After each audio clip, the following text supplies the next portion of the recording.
My colonel accepted a national award for a training program I built on a Tuesday evening in September. I watched it happen from my living room on a live stream that the conference organization had set up for attendees who could not be present in person. I sat on my couch with a glass of water, and I watched Colonel Reeves walk to the stage in his dress uniform and accept a plaque from the conference chair, and say in the warm, practiced voice of a man who has given many speeches in many rooms that this work represented the best of what military training could be, and that he was honored to have led the team that produced it. The team. I was the team. I want to be precise about that, because precision matters here. There had been administrative support, a sergeant who had handled the formatting and distribution logistics, an administrative officer who had managed the paperwork for the approval process, but the program itself, the curriculum, the methodology, the research framework, the instructional design, the assessment tools, the implementation guide, that was mine. 2 years of mine. 2 years of early mornings and late evenings, and the specific consuming work of building something from nothing that had to function across every branch of the military at every level of experience. I had built it. My name had been on the original draft, the second draft, the third draft. By the time the program went to the approval process, Colonel Reeves' name was on it as sole author. I had noticed when this happened. I had said something, once, carefully, in the specific language of a junior officer raising a concern to a senior one. He had said my contribution would be recognized appropriately, that the institutional process required a single point of accountability, that this was how these things worked. I had filed it and moved on, because I was a captain and he was a colonel, and the institutional process was the institutional process. That was 14 months before the Tuesday evening when I watched him accept the award. The program had been deployed across the military 8 months after the final approval. I know this because I received emails, not official recognition, not formal acknowledgement, just emails from training officers at bases across the country who had questions about implementation. They had found my contact information somewhere in the administrative trail that precedes publications, even when the published name is someone else's.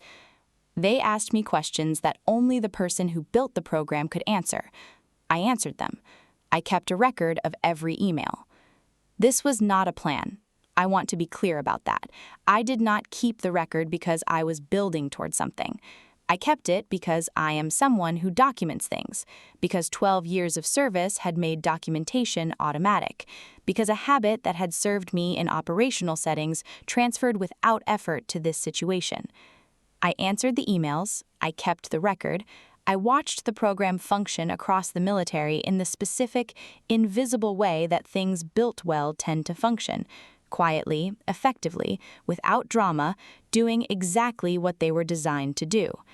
And I watched Colonel Reeves receive recognition for it at 2 separate command-level events before the national award. I said nothing publicly. I did not file a complaint. I did not write a memo. I did not tell anyone above the colonel what had happened, because the institutional calculation of a captain raising a credit dispute against a colonel was not a calculation that favored the captain, and I understood that clearly. I kept the emails, I kept the original drafts with their revision history and their timestamps and my name on every early version.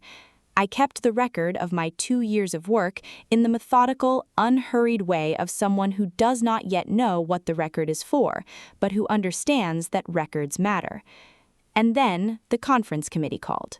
The call came on a Thursday morning in January, 9 months after the award ceremony I had watched from my couch. The caller identified herself as the program director of the National Military Training and Education Conference, the largest annual gathering of military training professionals in the country, the conference at which Colonel Reeves had accepted the award in September. She said, "Captain Hartley, we're reaching out because we're building our Keynote program for this year's conference, and your name has come up repeatedly in connection with the training methodology that has been generating significant attention across installations." I said, "I'm sorry, can you tell me whose recommendation led you to contact me?" She said, "It's been several people, actually. Training officers at installations who have been implementing the program.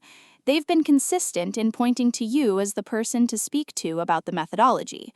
When we looked into the development history of the program, your name appeared in the early documentation." I see.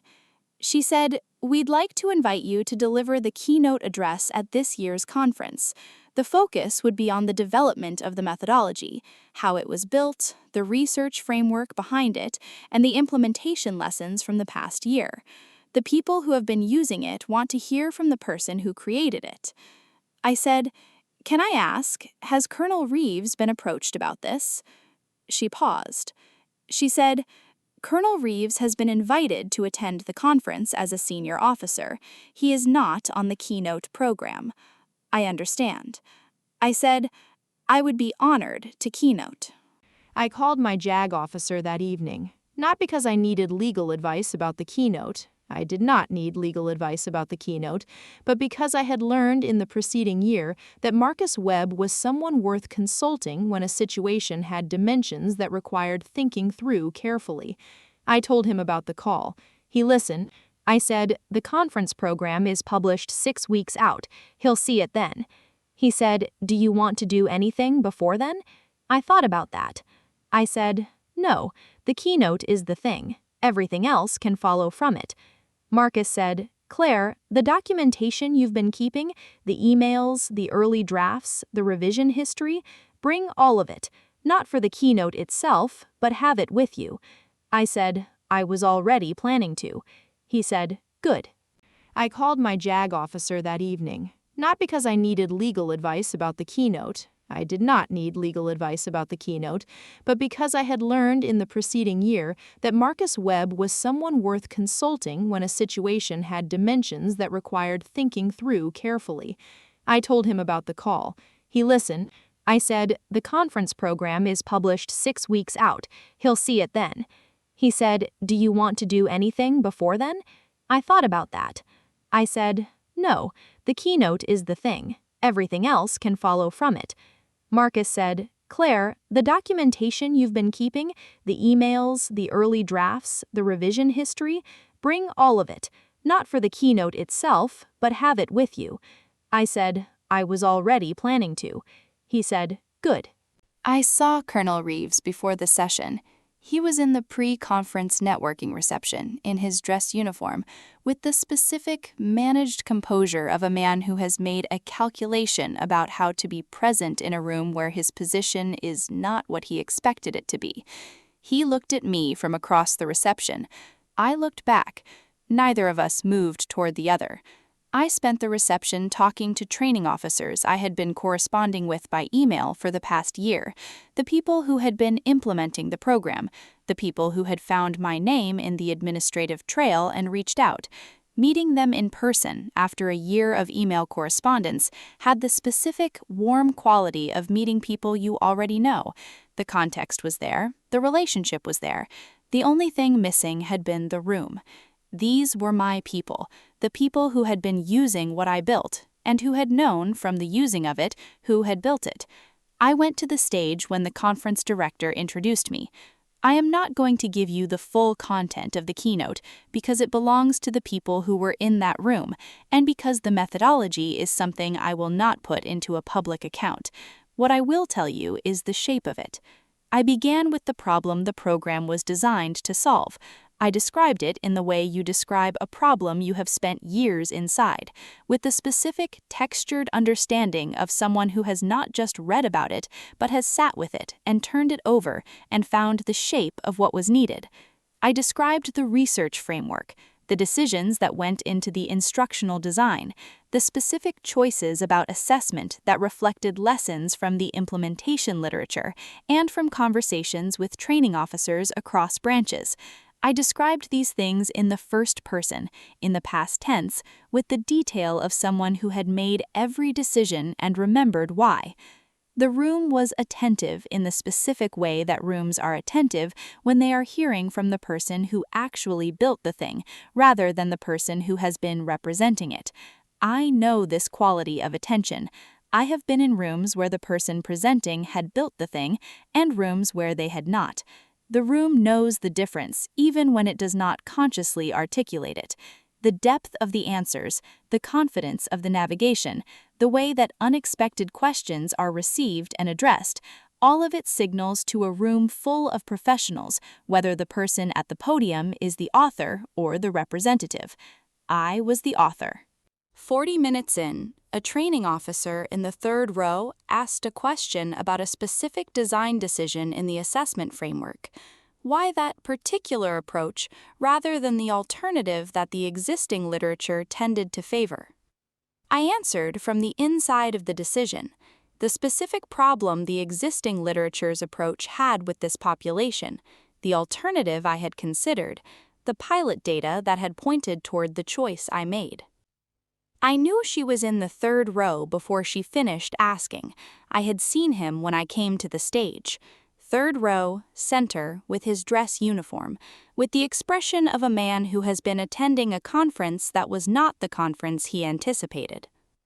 I did not look at him when I answered the question. I looked at the training officer who had asked it. She nodded slowly while I answered, the specific nod of someone receiving information that completed something they had been working with but had not fully understood.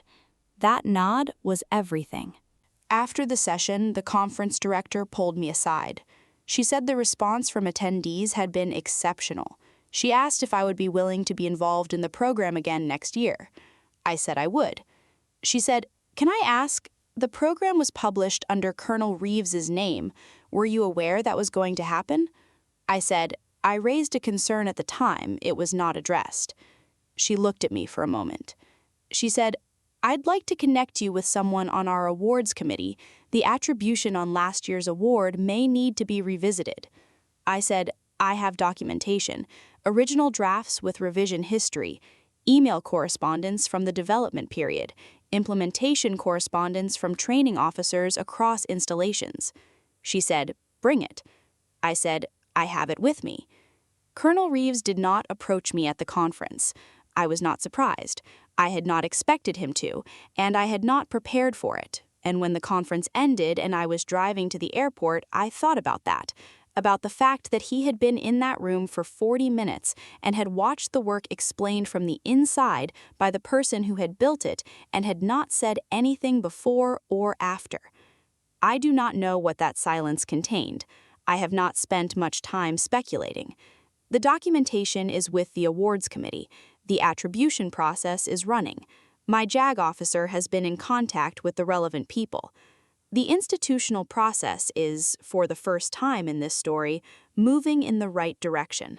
And the training officers, who have been emailing me for a year now, have a face and a voice to go with the name they found in the administrative trail. That matters to me more than the attribution, if I am honest. The attribution matters. I will not pretend it does not matter. But what matters most is the nod. The training officer in the third row, nodding slowly while I answered her question. The room knew. The room had always known on some level. The people using the work had known who built it, because the work told them. The work had my signature in it the way that all built things have the signature of the person who built them. They had found me. They had pointed the committee toward me, and I had stood at the podium and spoken from the inside of the work, and the room had heard the difference. The work finds its way back. It always does.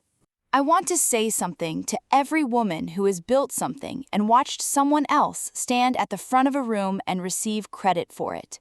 Keep the documentation, every draft, every email, every revision history, every timestamp, the administrative trail that precedes publication, even when the published name is someone else's. Keep it. Not because you know what you will need it for. You may not know for months or years. Keep it because records matter, and because the work has your signature, and because the people using it will find you, eventually. They will find you. The training officers found me in my email inbox, one implementation question at a time. They pointed the conference committee toward me without being asked.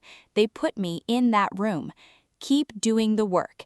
at the level it deserves, with the depth that comes from being the person who actually built it rather than the person who presented it, because depth has a signature, and rooms full of professionals hear the difference.